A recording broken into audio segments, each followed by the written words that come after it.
That being said, let's talk a little bit about that draft, because not only did they get the Galio, but also Lulu was so highly prioritized, and they were able to pick that one up pretty easily as well in conjunction. So let's see if Cloud9 can have as good of a draft on this red side, or if CLG will switch it up a little bit. The Zac is pretty much the red side duty ban, or you pretty much have to perm ban. Seems to be the case so far. Zac's only gotten like one-ish play in pro play so far, not much. CLG have reprised their role. They're still banning Elise Way themselves. They've now added Olaf to that list to get it away from contracts. We'll see what else they do to try to take him down. Yeah, it's interesting that in order to kind of break that one up, they decide to add the Olaf to their list of contracts bans. I wonder if they're still going to, prioritize the Lee Sin and pick Lee Sin away from contracts, or what they're going to really push him down to. Because we kind of talked about, Dardoch has a very big champion pool for a jungler,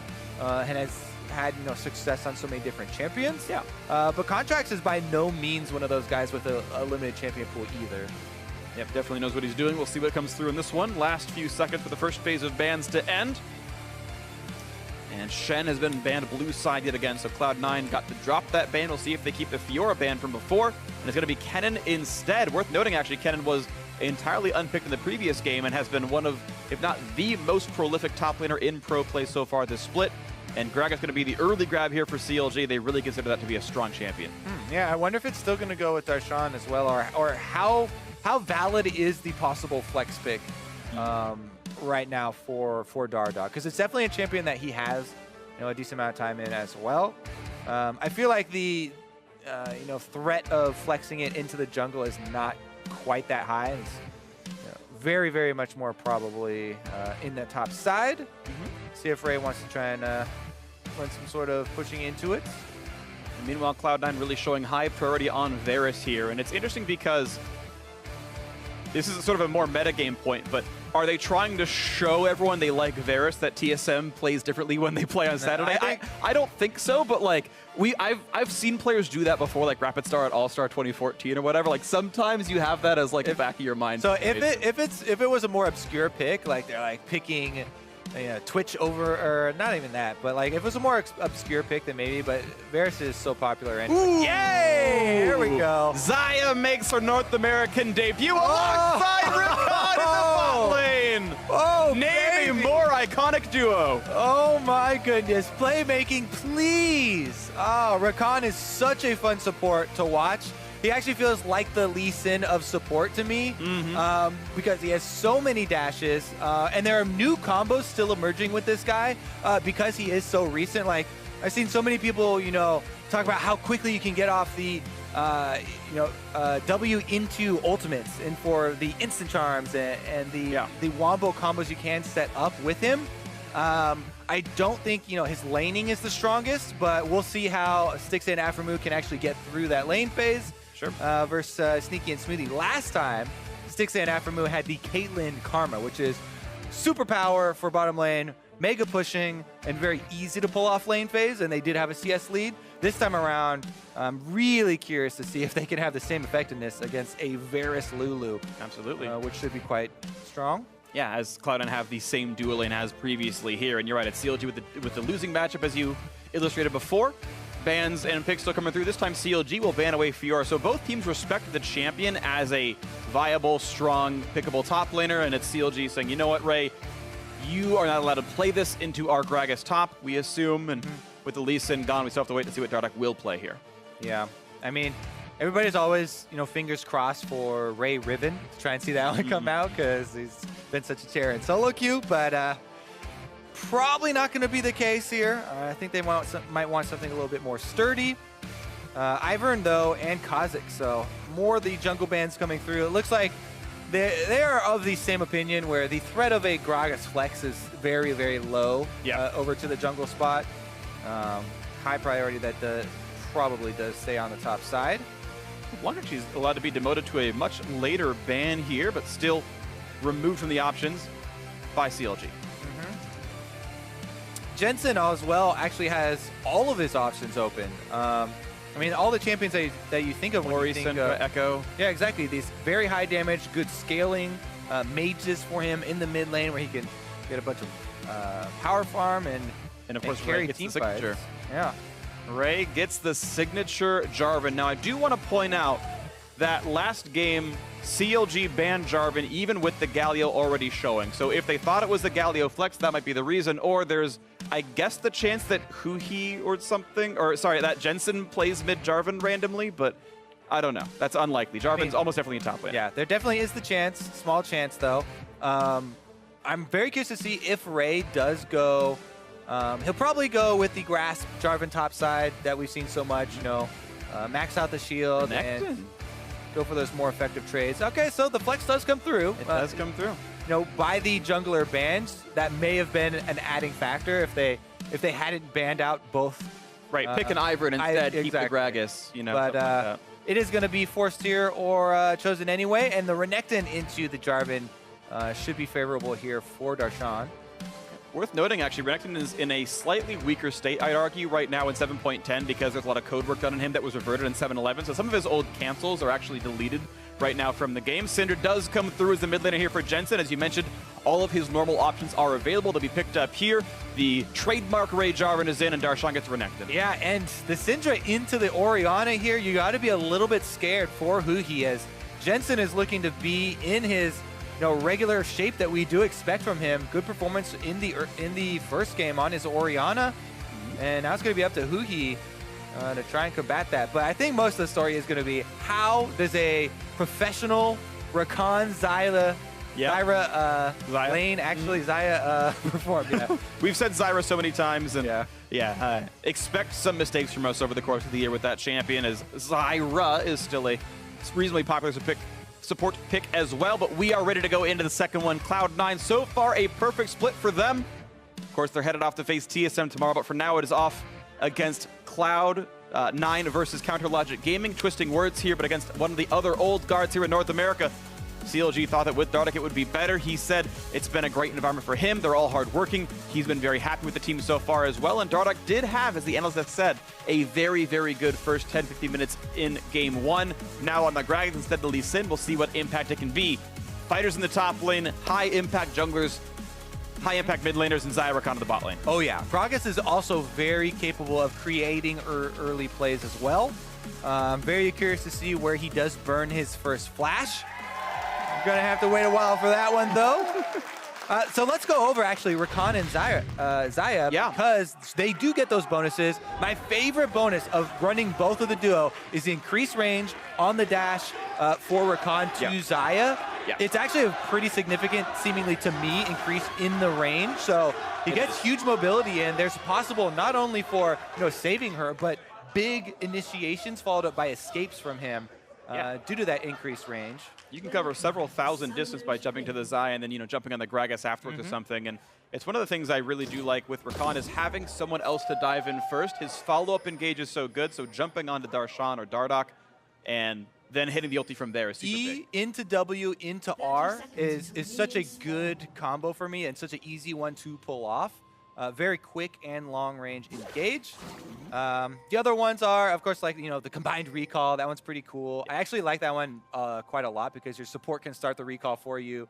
AD gets to farm the last 2 minions or whatever, and saves you a bit of time. Yeah, it saves more time than like someone lanterning you out of the fountain on the way out. Like if there's a thresh or something, and you get to walk less time. But either way, this is where we are. After we're going to start Coin on Rakan. For those who haven't followed the mid-season updates, Coin works differently now. It's not as passive. You got to pick up what's essentially thresh souls off of dying minions to get your gold. Yeah, and you have to be a bit closer to the minions. You can't really play super defensively far back. So we'll see how Aphromoo does at picking those up. Rakan is very mobile, so definitely one of the easier ones, even if they are getting pressured in lane. And further talking about choices made here by Aphromoo, he is going to encourage the Colossus on Rakan. Both his W and R will apply the Keystone, but I've seen many different options. I've seen Thunderlords, I've seen Wind Speakers, and he's going with the tankiest option with the Courage of the Colossus. That, to me, is looking for some more playmaking here. Big shield when he does go in. But Smoothie and Sneaky waste no time in going fairly aggressively. Stun at level 1. No auto attack came out of Stixxay. Just got the Qs down, and that was it. A little bit of damage there. And we can see Huhi and Jensen trading back and forth as well. This matchup should favor Jensen based on the champions. Yeah, and that kill pressure post level 6 for Syndra on Orianna is very big. I do expect Jensen to play that lane aggressively. So to me, that would require some, jungler attention around the mid lane, maybe some drop off on wards, or maybe some early passes. It looks like Contracts at least is going for multi-camp clear here, not going for the quick level 3 into proactive play, clearing out the wolves as well before going for his blue buff. Meanwhile, pings go down onto Dardoch, so they're well aware he's over on the blue side, and should not be surprised up there. See a lot of normal stuff right here. Doran Shield start actually for the Renekton into Jarvan is interesting. The Doran Shield start for Xayah completely normal based on the fact that it's a losing lane, so that is an option when you realize in champ select that you drafted a pretty weak 2-on-2 or 1-on-1. Shield will keep you alive a lot better. Yeah, I mean, the shield is absolutely massive right now. You get your extra potion. It's so cheap. Yeah. And a huge amount of sustain. Here goes Contracts down to invade on the red side. See if he'll actually go scout out the red. He does not, just assumes, as is very standard, that Krugs were left out of that early clear. Goes over to steal on the bottom side. And with Dardoch pathing back over to his red now, they might actually meet up. So here is the possible confrontation. Yeah. So Contract's going to finish off the Krugs no problem, get away with it onto the right-hand side. No wards see him. He also has no reason to assume that red is up, because it's so standard. You obviously are going to assume that the red Raptors as well as red were cleared before Gragas transitioned over to the blue side, but doesn't even bother to check that, as soon as it is up. Remember, this is an Infernal Dragon as well, so as much as it is important to see if mid lane is playing aggressive and if they're pushed up, bottom lane also will determine a lot of this. And Cloud9's bottom lane has the pressure here, so you'd expect Contracts to be able to make a play for this one. At around level 5, I think Lee Sin can solo an Infernal Drake reasonably easily. See if he buys some long swords for him. Don't make it happen. Knockout's going to land. And look at the damage. Everything got the root is falling inside. And look at the damage output. They're going to take him down. First blood to Xayah and Rakan in the bot lane. Dardoch was here as well. This was a thought-out play where they set it up. They call jungler support down as well for just the coming through the lane, just in case Contracts was there. So they were even prepared for Contracts being around that bottom lane when they went aggressive. And it's good to see teams take that extra cautionary step. Well, we want to all in. We know we can pull off a 2v2 kill with Rakan Zyra going all in with the Ignite. Contracts here in mid lane. Don't want to go too low health under the turret. But anyways, back to that preparation. Take a look at this. Because you can see Dardoch in the lane. And his main presence there is if Contracts is in that bush in the river and pushes the duo back, they can actually retreat back to their Gragas. But he's not even needed, and just there for the extra support. It's there to look pretty. So CLG first blood in both of their games so far, and this is a bot lane that can definitely take over. I think jury's still out on exactly what role Xayah fills, but she's seemed to have pretty good scaling so far. She is an Infinity Edge user. Essence Reaver start is actually pretty common, but should be going into a 70% crit build, and that means that Sixer should have a pretty good mid to late game as long as you can get the autos off. Yeah, she is incredibly hard to dive if she times her ultimate well. Jarvan, while threatening, is actually pretty telegraphed. Very telegraphed, in fact, and a good Xayah should be able to, if cooldown's available, be able to dodge out most of that damage for the dive. As well as Syndra ultimate, you can use it on there. Looks like we might have a dive. Big stun is there, body slam flash. Ray flashes back over the knockout. Beautiful execution. Ray gets out and had just enough mana to cast his skills. Absolutely sick escape there from Ray. I don't know if he counted the mana beforehand, but it is one of the worst feelings ever if you throw down the flag Q combo and you didn't have enough for the second part. Regardless, great flash to get the knockup and gain his distance for the escape. He gets 2 for 1 on Summoner Deal with the 2 versus 1 in the top side. And doesn't even have to give up more than the rest of this one wave of CS. Here we go, flashes to the opposite side, has his shield up, and able to get out. And Darkon had to flash there. If he got knocked up, he was dead to the turret for sure, so he barely gets away from the CC and gets out of turret range. That was almost a kill for Ray instead. Yeah, definitely impressive mechanics here so far from Ray, and well thought out escape. Returning to the Xayah point though, they were down in CS, so they were, as we expected, getting punished in CS as far as the actual laning does go versus the Lulu Varus, but it's not that big a deal, especially having converted the first blood and the gold, kill gold actually going over to Stick. Sure. But as you mentioned, early gold and whatnot, Contracts individually is up 450 over Dardoch just in farm. Neither have gotten ganks off, but Contracts, level 6, has a lot more gold, has a lot more farm. A lot of pressure now towards the mid lane. Ulti on a Who can look for the stun, gonna land that there. Nice body block for Dardoch, buys a bit of time, and he's gonna get a Shockwave, and it's just gonna be the kill. He's already gone. Shockwave didn't get to deal damage there because they killed off He first. So that was very close to almost getting a counter kill, but not able to have the timing there. Dardoch went for the interrupt, tried to stop Ray's damage for as long as he could. Still, Cloud9 able to pull it off, and they do get a kill back for themselves, and they're rushing for first turret gold. With 3 members here, they actually run out of minions, so Darshan still has the extra time on top side, but they're... I think Darshan gets it, actually. Yeah, they're aborting mission here and sending Ray back to the top side. Well, Darshan right now is running out of minions, so he's going to wait, I think, one more wave to do this as he slices away. And yeah, without Rico coming out of Jensen, it's up to Ray to stop the Renekton to the top side. All right, so Dardoch was expecting the 2v2 here. As soon as they see Ray, he makes a beeline to stop the Jarvan from getting in range. And while he can delay it, it's not quite enough. So that Shockwave, yeah, not able to complete there. And Dardoch tried to ult Jarvan back into the turret afterwards, but unable to get a counter kill. Really good kill onto Huhi though. Forced Cloud9, good conversion. Yeah, farm lead, the kill. Jensen only got an assist, but it's still gold in his pocket, and Cloud9 able to get a lot of pressure through their jungler and mid laner mostly. Yeah, and remember, this is a no summoner Orianna down in CS, just has been killed as well versus Syndra. Like, it's a very scary place to be the Orianna at this moment. That's why he's trying to get vision around him. He had been somewhat of a star for CLG last split, but this game looking a bit dark for him. And Contracts looking just waiting around in the wards. They know they swept away control ward earlier. Doesn't find anything to do with his time. Out he goes. Darshan there will be knocking down first turret. Has some help from Dardoch. Quick knockup actually buys a bit of time, and they're going to be going for the stuns, going for the damage, and Ray actually has no way out anymore. Ult buys a bit of time, but it's not going to matter. Kill comes through. Now looking for the flash kick. They're going to get him onto that one. Huhi chunked a bit low. Here comes Rakan, hoping to save the day. Not going to find much. Finally pops the charm afterwards. Q actually did land, I believe, from Contracts. He triggered Thunderlords with it. Doesn't go for the follow, though. Top lane turret does fall in favor of CLG after that kill onto Ray. It's actually Counterlogic Gaming with the gold lead here. Yeah, Aphromoo had enough time to get his W off and get out of range of the second activation. Here comes Dardoch to try and get into position to hold the wave, I think, but maybe they go offensive. Nah, all right, just looking to hold that wave as the duo lane did rotate up. See what we get for that one. Not quite going to land that one on a 6 lane. 4 shields come up from Aphromoo. Big double stun, though, for that one. The snipe as well for Sneaking finally joining into the game. And that mid turret, of course, very, very low. Man, yeah, good camp there from Cloud9 in the mid lane. They know it's a summonerless Orianna. Jensen is fed, play around him. Contracts has flash. He gets the good kickoff, and then Jensen also with that classic Syndra ultimate, so you have more orbs, get your multi-stuns. And it was actually really well timed too, because that's right when Afro arrived.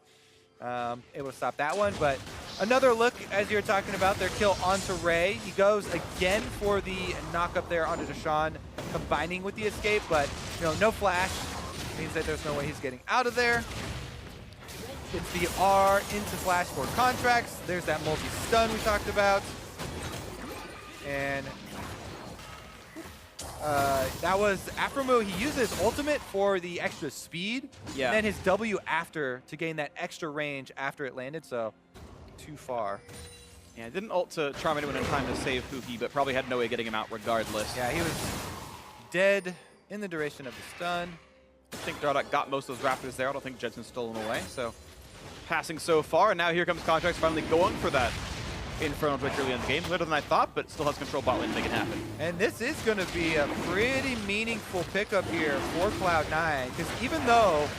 Oh, Dardoch has smite, not going to get it in time. He did smite, but it was too early. The kill comes through, and now here comes the fight. A nice charm and a knock-up, lots of damage here. They will not yet get Dardoch. Ray going into the back line, trying to pick off that kill. He's not going to get it. Finally, 1-for-1 as the kill comes through for Huhi. Aphromoo staying alive in the back line as well. Darshan full rage in the front. Flash already burned here on this, and out goes Cloud9.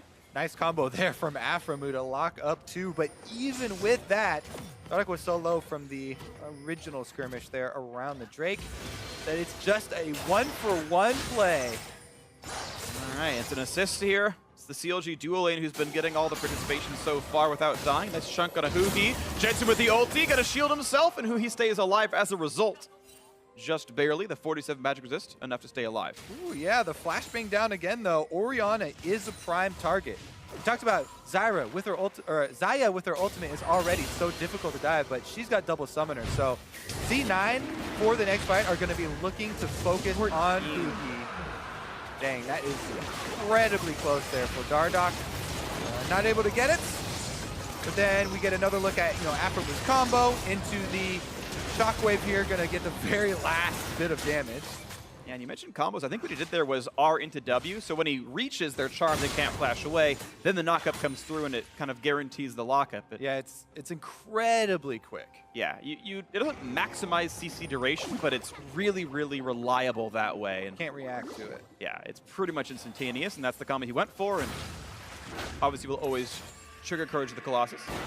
Sneaky just going to keep the wave clear in the bot lane, still going for the Blade of the Ruin King build. Early Zerk Greaves on him. Essence Reaver done for Stixxay. At this point, once you're at this sort of level with this item, Stixxay, it's super trivial to wave clear on Zaya. You pretty much always one-shot with any QE auto-attack combo. And it's very easy to farm, easy to keep wave pressure, and Stixxay can kind of be left alone to do this. All right, so let's see what CLG can do with this mid-game gold lead, because they are down the Infernal Drake. But they do have the gold advantage currently. Ray! Shockwave, the roots there as well, and that was overstepping. It's so easy. Q auto-attack E, the follow-up from the Shockwave, kill comes through onto Ray. Drawbacks here, Ray getting heavily punished by early focus of ganks on the top side. They dive in, they pressure his turret. The Renekton pick really taking advantage Close there. Cast doesn't find anyone in range just yet. Afro wants to look for the play in. Darshan to the front side, gonna find the stuns, gonna look for the root, gonna look for the damage, and yes, they take him down. Huhi gets the kill credit, but everyone else put in the hard work. Mid lane turret likely to fall to CLG's credit. Incredible snowball here from CLG. Oh, they ran out of minions, and the bonus armor comes back for the turret. It will delay it. I think they might still be able to return to the siege. Case. Stixxay can actually save the mana in the cooldown. No, does pull the feathers down this time around, but this turret's gonna fall. With Jensen dead, there's really no defense to be had, and CLG gonna go 2-0 in turrets. Gold lead over 2,000. The mid lane is pretty weak for CLG as well, but man, this is where they really want to take this pressure and get their deep vision. The next step is gonna be crucial. Here comes Ray. He is going with the Tiamat early on Jarvan, and the only defense he really had is Ninja Tabby. Good ultimate there from Huhi to get him into range, hold him up there, and buy Zaya enough time to get some feathers down for the pullback. Does not take a lot of time. Q auto attack E. It's about a half second until your target's rooted, and that shockwave was enough to get it. Well played by Stixxay. And of course, Ray had no waves out. Flashes down and get EQ'd forwards. But still, good plays out of Counterleft Gaming. Blue buff going to go to Jensen here on Cloud9. And Red buff stole it. Contract. As soon as you said gonna go to him, I was like, oh, that red buff. Caster curse continues. I suck at this game, and it's okay. We move forward in this one. Blue buff not ideal on contracts. All right, completely different story this time around. Yeah. Even though, Cloud9 did get that early Infernal, CLG have been pretty, working pretty well around this playmaking, right? Not only do they have Dardoch, but incredible playmaking potential from Afromu on this Rakan. See what they get for themselves here. Quick shutdown on a ward. Control ward is dead. C9 have a couple of deep wards. Double Infernal, always going to be great to have. As you mentioned earlier, the champions have good stats for it. Looks like Dardoch will keep the red buff. They had the chance to go for it, and they didn't want it, it seemed, or they were afraid of the fog of war. At the ward control they had. Contracts once again spotted. And, yep, Stixxay takes the kill on that one. No big deal there.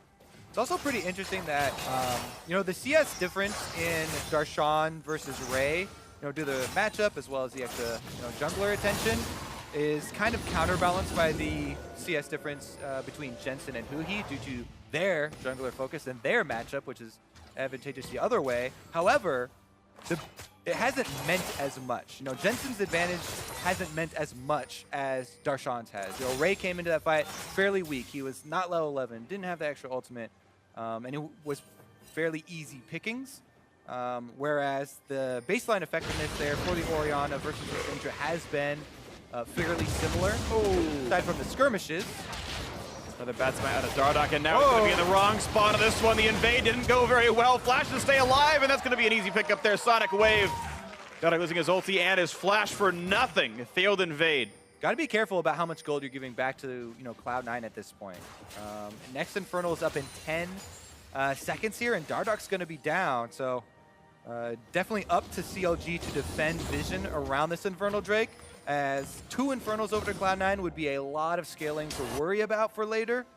And it looks like the attempt at moving in for vision is starting to happen. Both teleports are ready, by the way.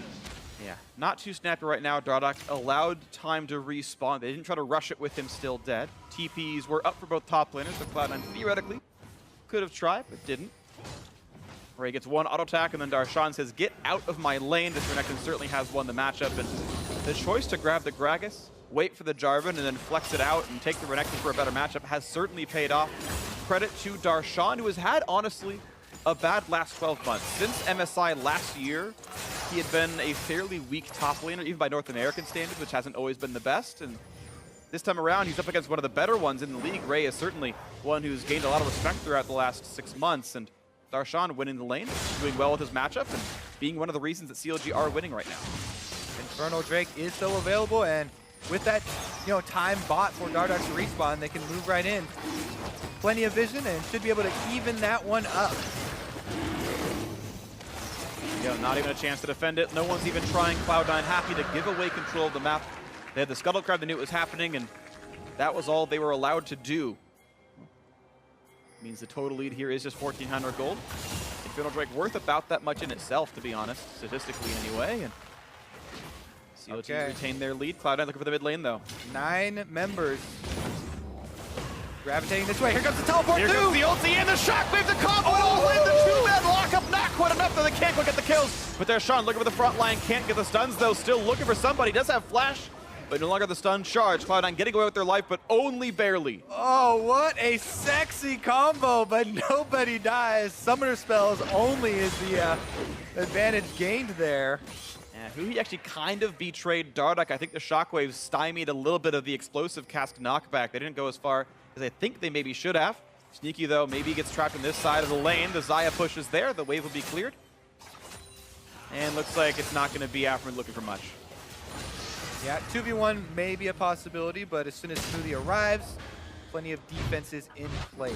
Good counter jungle afterwards. So let's take another look at this, because Afrin, again, that was actually the R flash W. Gets both of them. But man, look how low Contracts was. Actually, one hit. Helps. Wow, really, really tight stuff right there, but he gets away with it. Dardoch able to clear his jungle a bit more here and kind of catch up as far as XP is concerned, both level 11 here on this one. I do want to see if we see more aggressive builds out of these bruisers. Ray's known for going full damage all the time, but with Death Dance being a better item, with Ravenous Hydra being a bit stronger as well, obviously we're seeing clear Titanic out of Darshan, but will he go Death Dance? The answer is probably no, but I don't think so. Yeah, Death Dance, while I really like the doubling the effectiveness of the passive and stuff like that, you have to be able to put out a lot of damage as well to make it effective. Renekton never really feels like he hits that break point that you're looking for with that stance. So he'll likely go Stone Plate next item, then this one is just a very efficient tank item overall. Darshan shoving in the wave, no major issues here, and Ray will just last hit under turret without too many issues. Gets him back to the mid lane. One auto attack should kill the turret off. Make it 2. There we go, close enough. Cloud9 actually keeping the game now under 1,000. How quickly can Stixxay push this bottom turret? Because Cloud9 are rotating back down to the bottom side, and it looks like it's not going to be very quick at all. So don't think CLG will get anything back on the other side of mid turret going down. Not too much right here. Still the fight in the top lane. Darshan, of course, has sustain with his Q. Doesn't use much for it yet. Wants to threaten the dive with an empowered stun, but no one's around to make that happen, so out he goes. No one roaming to kill Darshan. He does have a couple wards in this jungle. You can see if you check that northern minimap, there's 3 blue dots in that jungle to help make sure that Darshan can split push safely, but he is not getting into turret damage with this so far. And it looks like Ray is going Titanic Hydra himself. No surprise, of course, on a champion like Jarvan, but also the Ruby Crystal and Longsword mean here. Last outer turret standing here. They should make a very strong push to get this down during the recall. That's why Dardoch waiting around. He's just there to make sure that... Oh, Baron pings already from Cloud9, though. Ooh. They can use this bottom lane as a bit of a bait. Or maybe they were thinking CLG, actually, since they didn't have vision. Yeah, thought that CLG were actually down there. But it's for bot lane at this point. They've all revealed themselves. Only Darshan to the top side, so no one can get over there. Cloud9 can Baron rush right now if they have the teammates, and they have 4. Darshan might have to sacrifice in order They to have all play 5. there. No one can reach except Darshan. This is no chance of a smite steal. Darshan is going to pull off a miracle, and CLG, past 20 minutes, send 4 members bot lane and give a free Baron away. Great call by Cloud9, but here's a mistake from CLG all the same. Yeah. 3 was decent, but sending all 4 members down there to force it without having any vision on Cloud9 members, just giving away the Baron for an outer turret here. See what they can do on back of it, though. Well, a lot of damage into Smoothie as some of it gets the knockup, runs away with the bonus health. He's going to stay alive on this one. Contract's going to trade, and okay, CLG get 2 turrets for the Baron. They got the map pressure to do that at least. It sticks Sneaky, meanwhile, takes the top turret there with his Baron buff, so. Yeah. Which means that trade is definitely Cloud9 positive to sum up here. 3 turrets fall, 2 towards CLG, 1 towards Cloud9, and of course the Baron still better for the red team here. And we'll see, the game now only 300 apart, and CLG Gaming got such a good start. They got first blood in the bot lane. They had Darshan smashing top as well. That turned into first turret, I believe, in this game. And C9 have weathered the storm, withstood the pressure, and are now in a position to take over the game at 24 minutes. Bottom lane should definitely be the focus here. The outer turret is some very easy gold for them to get here to fight with. Jensen actually going to push up mid lane before they go for it. Damage on this turret is going to fall shortly. And down it goes. 3 to 4 in turrets. Cloud9 now up 600 gold. And considering that team was down first blood in the beginning, they had been losing in gold most of this game, and Cloud9 once again in the mid-late game turned the lead finally. Yeah, how quickly has it swung back in Cloud9's favor here? The Ocean Drake coming up in 15 seconds isn't as big as possibly a third Infernal could have been, but Cloud9 are going to pressure and rotate up to the top side to use this Baron buff for some more effective cash. Nope, Rage is going to be the only one here. And he's going to be quickly waved up by Darshan. And out they go. Sneaking on his way towards what's assumed to be Infinity Edge third. Same for Stixay, who has himself gone Hurricane. Which is one of the... Oh, there's the flash ball. They're going to get the shotgun. They're going to get the kill on a Sneaky. He's got no way out. Hurricane means nothing. The damage is there, and Afro's really made the plays. Yeah, I tell you, that long-range recon engage is absolutely insane. His flash is back up. Enemy AD carry is back dead. Sneaky, not even any time to get off summoners of his own. Afro with the very quick combo, no reaction time. I think that one felt possible potentially, but it's so you have to really respect and have played against the Rock. He's in flash W range. I must flash now. Exactly, and that seems insane, right? I know. I agree. That range is a full screen. Yeah, it is. It's not easy. I think it is possible, but you're right. Afro played it well, and Sneaky, you can't really blame him. Sometimes there's just not enough time to react to the incoming spells. Jensen knows it best. Sometimes it happens that way. Cloud9 lose up a kill. A Drake goes over to CLG as a result. Well played, Afromu. And we're back to a pretty equal game as the Baron's going to time out. Cloud9 did not get much off that Baron. I mean, this has been very back and forth. Definitely the Baron helped out a lot for them, but CLG strike back with, again, another play. Here we go, Afromu. They pass him the ball. He moves up with the E. Yeah, all right, you're right. That's totally possible. It's a full screen, dude. All right, I take it back. I take it back. If we had seen that replay and Sneaky flashes, you start flaming him immediately. You're like, what?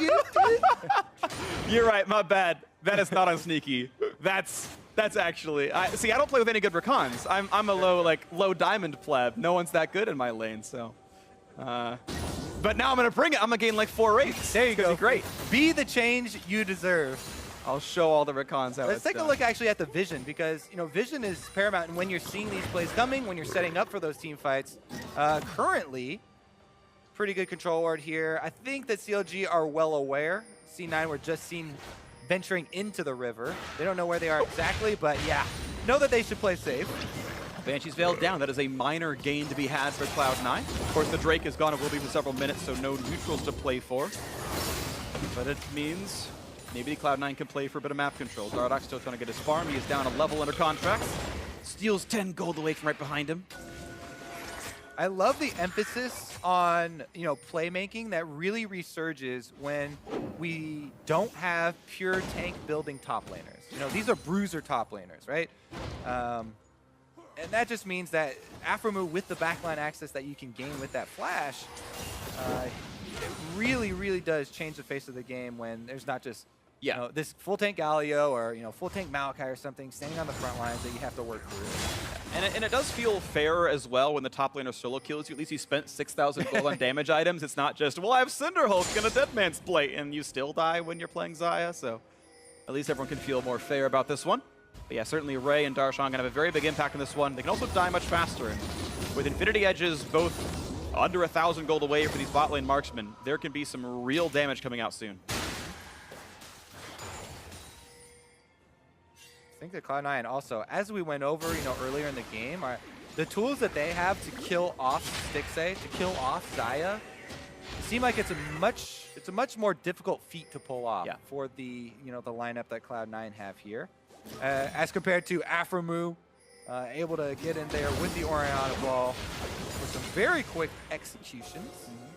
Yeah, the only not super telegraphed important ability is the Contract's ulti. Yeah. Which even then, like, you see him coming in. Yeah, he has to be able to pull off an insect or something. And unlike a Flash or an Arcane Shift, I'm pretty sure you can Xayah ult during the quarter-second cast animation of it. Right? The root doesn't prevent the R from being cast, which will then stop Contract and distract. He's got to try again afterwards. And yeah, Stixxay, provided he's playing well on 0 ping, should have a pretty decent chance of getting away from the threats.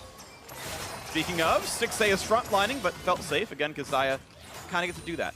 Yeah, especially when Rakan's waiting in the backline. We talk about being able to use the E first into the W combos or into the flash combos. Can really take the enemy team by surprise, especially your added extra survivability because Orianna shields on top of Rakan shields. Yep. Definitely can be misleading if the AD carry is out front. And just now, Stixxay, I believe, got enough gold for Infinity Edge. He can head back to base and buy that. There he goes. And Sneaky is actually at that money as well. And it's right as Baron Nashor spawns. So both these teams, you know for sure, Stixxay and Sneaky said, I have IE. I'm a lot more powerful now. And if they don't check the other guy has it as well, they won't realize how much more powerful the opposing marksman got. And those are going to be the major threats in this next team fight. Yeah. And so then once you identify those as the major threats, you have to look at the defenses around those threats. While Lulu is so good at protecting, AD carries, he has to be very careful not to stand too close lest he get caught in the same engage that catches Sneaky. Yep. And as we've seen, it's been like half a second is all that they need to delete him if Lulu's not ready with both shields and ultimate. And Afro's flashes back up, so that same play could be made. And we'll see. CLG have had some very good teamfight combos. The Gragas, Ori, Rakan combo is certainly scary. They get the stun, damage on the contracts. They will not shockwave. They thought he could jump away, and he did. Excuse me.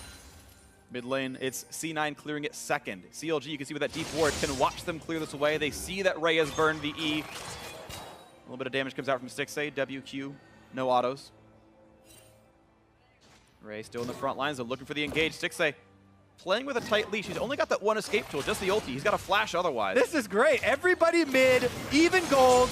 Everyone one Infernal Drake. Let's get a team fight going. 5-on-5. Gonna land the stun on a contract. He's able to ward hop back away, but that's on cooldown now. 30 seconds on Mountain Drake. Baron Nashor is live. Mid lane again. Traded equally. No minions to play for. No turrets to push. Product's gonna heal up inside his own jungle. No big deal. Both teams have some ward control over Baron. Neither one has actually swept it away perfectly, so that is not really fog of war on either side. And this is where thinking ahead comes into play so big. With so much of the gold and the Drake's equal right now, getting ahead with the vision to get that first couple of seconds in a team fight where you get free DPS on the enemy tank, or you get that opportunity to jump onto the backline means everything here. You can see C9 here being very cautious as they're the ones who have lost this vision war. The playmaking potential from not only Aphromoo, but also Dardoch with his flash available is definitely intense. the one. Ray's walking forward. He's going to find Darshan. Knockup goes on to the Gragas. There's the polymorph. He's got no way out. The kick to make sure it happens, and Dardoch picked off at the start. And you can see they use a bunch there to be able to get that because they know just one kill. Uh-oh, CLG looking for a counterplay though. I'm going to be there. They're going to land the knockup. The shockwave is there as well. They picked him off immediately, 2 for 0. And Ray can't kill a backline by himself. It's all the time they need as Darshan's able to do that cleanly as well. In the 4v5, they picked up 3 already. Another root on Ray. The chase is on with the red buff. He's got no way out. Oh, he's gonna flash out. All right, he's got that way out. I take it back. I continue to make wrong calls these team fights, but CLG lose Dardoch. And it was all a bamboozle. After who wants in, he can W forward. Got Moby boots. He's gonna find the knockup, but they've got all the tools you think they need to get him down with this one. But the rest of the team is still pushing in the mid lane. The mid inhibitor turret is dead, and as Ray leads him off in a goose chase, Contracts can't survive the 1v2 in the mid lane, so the inhibitor's going to fall as well. The soul laners of CLG take it down, and Ray will still fall here. He is going to die, and now it's a renewed 1 full minute of 5v4 for CLG. Ah, believe in yourself, Freak. You knew it all along. He had no way out. I'm a soothsayer. All right, here we go. Does the Baron have a way out? All the vision's going to get cleared out. I don't think there's any need to rush. So much true side has been set up that they could try and bait further people in, but they're going straight for it, burning it down. C9, no vision inside the pit. Down a little bit now. Control will turn off the wards consistently. If he lands the Q, explosive cast from Dardoch can prevent the contract steal. He's going to instead go for the kill, and Sneaky is not what he thought he was. Down he goes in the beginning, and Darshan tanks on the CC and doesn't even care. Gargoyles don't play help with that one. Jensen ults the tank, doesn't get much. 2 for 0 CLG, and they're going to go back for mid lane as the ping, actually. Mid lane already has the inhibitor down. But maybe they go Nexus turrets. The bot lane is dead. Ray's respawning now. No ult for Jensen. That's the play from CLG. Darshan TP's back in. They're looking to close it out now. All right, let's see if they can pull this one off. It is a bit risky, but looking for the play. They still have Shockwave. They still have Xayah ultimate. They still have Afromu ultimate as well. Yep, and they're going for turret number 1. That's going to fall shortly. Good by Stixie. Gets away from the stun. There's the engage. They find the Shockwave. They get some of the damage. Darshan just barely staying alive. Feathers don't land much damage on a Ray. Pops the stone plate, stays alive. Sneaky in 9. Smoothie's up now, yeah. And they're going to find another stun. They're going to get some damage down onto Dardoch, and all that CLG got was the 1 turret. And in fact, they're a bit low on health now. Ocean Drake means a bit of regen, but Cloud9 have managed to keep their members alive. Ray has ulti, but no follow-up, and it means Cloud9 are back on the map. CLG a bit low, but they're regenerating with Ocean Drake. And they're going to go for a trap right there. They're circling around. I can't wait to hear the end of that story. Take a look at the replay.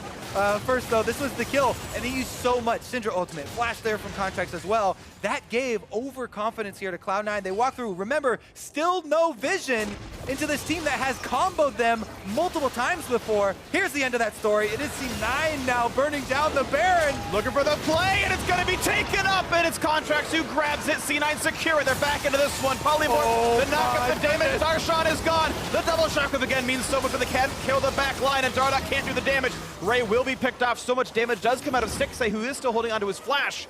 This backline for CLG has remained so massive. Dardoch's looking for the slows here to screen them, but Afro he pulls in Contracts, though, and doesn't find much to do. The kick on a Huhi. He delivers himself the kill still. Contracts makes it happen. Dardoch finds something else. What were they doing? They sent Stixie mid to try and, like, push down mid lane or something? He's going now to bottom lane. Contracts is so low. He's got no way out. He's pretty much dead. Oh, that's pretty sick and doesn't matter. He shields himself, pops the W. Gonna die, go down in a blaze of glory. Well, it's a 2 for 2 though, and the Baron was still picked up by Cloud9, and they kept the waves alive in mid, so no exit turrets fell. And they can get back out to that dragon. I think they're gonna take it while we're going in this replay. There it is, Contracts securing that smite in the face of Dardoch, comboing it with the Q there, and then the turn. The turn was good until Jensen and Sneaky, the 2 carries, both get hit by that shockwave. Nice placement from Huki. They both walked right onto it, and he was able to get a pretty good one there. Afromu, though, goes over solo. Yeah. And Contracts, good punish, realizing that he no longer has the W to add to the escape. Whew. No way out of this one. Yeah, this is a super close game, and actually it's Counterlogic Gaming still up in gold this game because of all the damage they dealt in the mid lane. Barely. Yeah, it's 900 gold, but it's something. Baron buff still on for 2 minutes of, I believe, 3 members of Cloud9. They lost Ray and Contract, but the Squishies still have it. It's kind of unfortunate because no split pushers have the Baron buff. Ray can't bring that somewhere else. Let's see what comes in next. Definitely through. Stone plates do start to come through for all members of the front line. And look at who he's damaged there. That is a lot of damage. Carrying it mostly for CLG. He had that very nice shockwave that was on the back line as well. So this is not just damage output, right? It was damage output in critical areas. Even so, Cloud9 picked up the Baron. Even though they won't get to use the buff too much, that's such a big takeaway and definitely saves their base, buys them a bunch of time. Yep. And the tank shredding items are now in for both these bot lane marksmen as well. Sneaky and Stixxay both have their Lord Dominic's regards. And who he was still the big one, of course. He's got the Void Staff done. He's got a 10-stack Dark Seal. He either turns it into Maji's or he sells it for a Death Cap. Oh, Banshee's gone. And Dardoch rooted in the face and just can't do anything. Jensen takes him down 1-0 so far. The fight continues. A nice knock over the back line, and Darshan's going to try to make it happen. They picked off one so far. He's very tanky. He doesn't do a lot of damage to the stone plate pop, but it's still more out of Stixxay. The double kill for Jensen, but Stixxay staying alive on this one. And it's 3 members alive versus 3 members alive on both sides. Afromoo keeps pulling these fights back for CLG, even when they're down in numbers. Darshan has to be careful, though. Trying to chase down the stragglers, delay their recalls so they can't get back to defend the inhibitor. CLG want to retake that inhibitor if possible. He does delay another one of the recalls, but they can't get past Ray.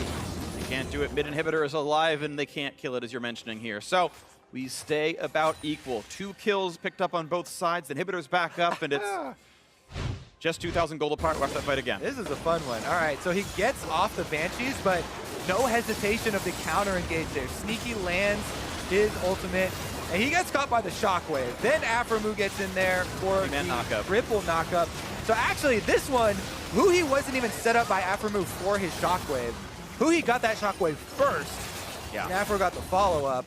Regardless, though, a bunch of summoners burned again, and they're getting hard to keep track of for the teams in the game. When you're having this many team fights, keeping track of the critical flashes is actually very difficult and incredibly important as well. Yep. And it's Counterlogic Gaming. I mean, so many players are playing so well. Afromoo with the insane engages. Huhi getting them sometimes without Afromoo, just soloing people out with a shockwave. Stixxay, huge KP, no deaths, and he even soloed Sneaky, well, cleaned up Sneaky, I should say, in that team fight. And then Cloud9, of course, getting similar situations out of them as well. You've seen Jensen consistently one-shot people. Counterlogic Gaming, as you can see with that Baron power play. Keep in mind, you get 1,500 just for killing Baron itself.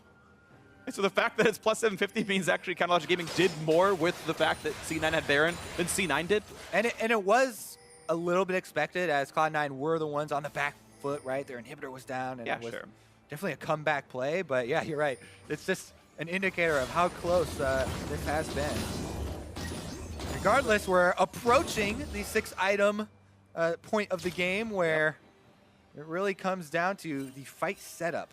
I mean, at that point, neutral objectives actually are more about the setup and more about can you turn to win the fight than going for, you know, the smite fights or going for actually the last hits there on the neutral objective, because you know, it doesn't matter if you are able to get Baron if 4 members die in the process. Regardless, we're actually going to have maybe a base race here. CLG faster, though. They're already on to mid lane, or sorry, top lane tier 2. That's going to fall immediately, and it's suddenly Cloud9 forced to back up and play for this one. Yeah, they realize too late. They have to abort mission now and go back to defend, but CLG should be able to get another inhibitor turret here. Should be 2 turrets now as they stay. The rest of the team's going to be coming around. Jarvan's flanking as well. This could be a 5v5 that Cloud9 could win. A lot of damage on the Stixxay. The charm is there, but no follow-up, and a Jensen shockwave finally lands. He gets away with the flash, though. Into the front line, to the back line they go. Stixxay trying to kite away, but he's still stuck in the pit. But he gets the damage across 2, shut down already. They've got the knockback out of Sneaky. It's 3 down, and the back line stays alive.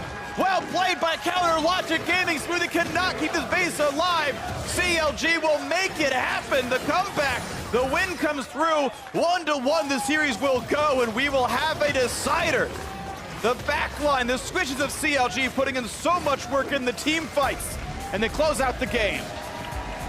Oh, baby, game number 3. Afromoo and Stixxay pull out the new duo combo, constant playmaking from them, and in the end, the critical team fight. Shockwave lands, pulls them back in, but it's the re-engage where Stixxay lands the huge ultimate into the W pullback and killed off 3 members with the execute there. Yep. Absolutely critical. And it's hard to know who to praise the most because I think there were so many good plays and so many members of CLG. Cloud9 had the good And shot calls. Cloud9. Of course, I mean, this was honestly, I thought, a very well-played game on both sides. Cloud9 did a really good job getting the comeback. You could say there's mistakes that allowed that, and that's fair. The first Baron was a CLG mistake, and it was a Cloud9 capitalized. But you look at Stixxay, unkilled the entire game, huge damage output overall. I'm going to look at the graph itself for the damage done, and Huhi still did more is the thing. That even though Stixxay looked super flashy, Huhi landed basically every shockwave, withstood a bad matchup, still made it happen, landed huge damage. Afro was getting super sick charm flash W's in, just like so many great things happened. Darshan smashed the lane with the help of Dardoch, and they got first turret from there. Yeah, Remember both the lanes were like, the good matchup won. The good matchup also had jungle pressure, so it was top lane one way and mid lane the other way. Definitely enjoyable. Can't wait for game number 3. Gonna be a fun one. So now we've got our analyst standing by to break down that CLG Game 2 win. Thank you very much, gentlemen. I can't wait for Game 3 either, Kobe, but CLG here evening it up at 1-1 to give us that third game. But this one was rather close. CLG winning fights ahead in the gold while C9 is getting control of the map and taking the objectives. Ultimately, though, it comes down to one final team fight at the inhib in C9's base. Let's go ahead and take a look at that. A reminder of how the game finishes here in epic fashion. Yeah, just honestly a much better team fighting composition from CLG, but I like how Darshan keeps Ray out for long enough because he wants to go in. That actually stops him from getting right in there at the beginning with the body slam, and then you can see the peel back here with the ultimate from Xayah and the route backwards and just the cleanup. Really just well played from CLG, and I think Darshan played that correctly because a lot of the times your frontliner will go to the side. Or sorry, Dardoch played that correctly. Darshan, Dardoch, they're on the same team now. And Darshan played Gragas last game, so it's a little bit confusing. And he did that to Ray in the previous game. Exactly, but also solid ultimates by Huhi throughout the game, multiple times getting both Sneaky and Jensen in a shockwave as he did there in that final fight. Yeah. But we've got a lot to parse through here, so I'm going to move us right along. Talking about champion select, a completely different look for the top laners this time around, going for 2 fighters as opposed to 2 tanks. And then you already mentioned the switch, or rather switch up of the junglers here with the Gragas this time for Dardoch, the Lee Sin for contracts, and then we'll obviously get down to Xayah and Rakan. But first, let's talk about these top laners. Exactly. They didn't want a last pick for Jensen, so they ended up going for the Jarvan, and then it was the flex of the Gragas to jungle so they could have the Renekton. And they just smashed the top lane, like 30 CS up really early on in the game. Multiple ganks went towards that top side of the map to free up Darshan because the rest of them want to team fight. Renekton's kind of the odd man out in this team fighting composition, so you set him up for success to constantly keep Jarvan in a side lane and constantly put pressure, and then immediately from there, you're able to take those team fights, and I think that's what they were going for on CLG's side. All right, now let's talk about the 2 new faces in the NALCS, Xayah and Rakan, their debut. How did you feel Stixxay and Afromu did with these 2 champions? I mean, did a meta preview, said these are the 2 guys I thought would bring it out. I mean, they're kind of dating now, I guess. So, like, but I think that these 2 champions are really kind of undersold. I think that Xayah and Rakan are fantastic, especially when paired together. And Afromu on this playmaking champion is what I want to see from CLG. Last split, you went through the NA All-Pro LCS team, and it was 3 people, not Afromu. It's going through Olay, Biofrost. You have Smoothie as number 1. Afromu not even the conversation. Now he's on a playmaker, and you're looking at plays like that, where he's setting up his team. That's exactly what you want to see from this guy who was invisible in spring and could completely revitalize CLG. Yeah, even in game 1, right? We talked about that first blood being a contribution of both Dardoch and Afromu roaming to make plays. But here we're seeing him showcase on a champion that is built to make plays. And then beyond that, you made the point to me throughout the game that even his item build suggested his desire to make plays, right? Looking for that speed up from the Talisman of Ascension along with the Ruby Sightstone. Yeah, for more frequency of having that speed increase, but just his willingness to dive in and the team being completely behind him. But also, I gotta say, Stixxay very fast on this Xayah, able to set up a route from nothing with an auto Q immediately, having his passive up. But just the follow-up here, that is a disgusting team fight that is over before it even starts, with the shockwave combined with the entrance there from Afromu on the Rakan. Again, I'm surprised the game wasn't as close as it was, given the number of times that Huhi, along with Afromu, were getting that double combo on both carries from C9's squad. But that's where we have to talk about the macro play from these teams, and where, while CLG gets the victory here, there's a lot of learnings that they can take as a squad with a new jungler in here. You can't give up Barons for free. Absolutely. 2 Barons went over to Cloud9, and really, there's no excuse for that for Counter Logic Gaming, having enough of a lead that they did. And the fact that they're a team fighting comp, you want to be at Baron first and let them come to you. This is the actual play that got C9 back into the game. They clear out the bottom wave, then they back in vision, are out of vision, but both Dardoch and Huhi are coming down bottom to make a play on this bottom side. And you saw there with the vision, they had no idea. But Jensen actually takes a sweeper across the path that his bottom lane is now going to take in towards that side of Baron. So they have no idea here. CLG are thinking they're gonna make a 4-man dive bottom, and then they're like, oh wait, they back. Oh, where are they? Exactly. Yeah. And then they have no idea. They even ward in the tri-brush to make sure that nobody's hanging out there. And then that's when they show, and everybody on CLG starts panicking. Time to get this turret and get something for this, because this Baron just gets shredded so quickly by Cloud9. And really, just great macro play there too, because they called out that bottom lane to go back and then run that path, and that was beautifully played. Those are those clever plays that get you pressure in a game where you are behind. Yeah, multiple Barons going over to C9. However, the victory goes over to CLG. And again, the player that had the biggest impact in terms of creating that victory is Afromo. He'll be receiving player of the game, who he honorable mention here, because again, it was the 2 of them in combo very often getting that ultimate off on the 2 carries in order to win the team fight. Stixxay really had a good game as well. Deathless on the Xayah, but Afromo with the bold playmaking there, getting so many summoner spells, so many team fights start off on the right foot. And I definitely think, like you said, Huhi with the follow-up and some shockwaves himself that just decimated team fights, did struggle in the early game with 2 early deaths, and it was the bottom lane that helped rescue it. And now I'm just excited because we have 2 different looks, right? We have the tank top lanes, kind of the C9 had the better team fight in game 1, CLG had the better team fight in game 2. I'm just curious to see what'll come out in game 3. Our first series of the split is going to that 3rd game. Meet us back here in a few minutes to see if C9 or CLG start off the summer with a bang. Don't touch that browser. Maybe we... The mind games. Mind games well then. Yeah, mind games. Got him. Nako's gonna land there. Look at the damage output. They got the root aside, and look at the damage output. They're gonna take him down. First blood to Xayah and Rakan in the bot lane. But they do have the gold advantage currently. Ray! Shock with the roots there as well, and that was overstepping. Drag us. He's dead. Yeah, we can fight now. Go. Ready? I'm going on Jetson. Yep. Okay. Right here. Yep, I'll take. Get him in, Jump. The charm is there, but no follow-up, and a Jensen shockwave finally lands. He gets away with the flash, though. Into the front line, to the back line they go. Sigma trying to kite away, but he's still stuck in the pit. But he gets the damage across 2, shut down already. They've got the knockback out of Sneaky. It's 3 down, and the back line stays alive. The comeback, the win comes through. 1-1 the series will go, and we will have a decider.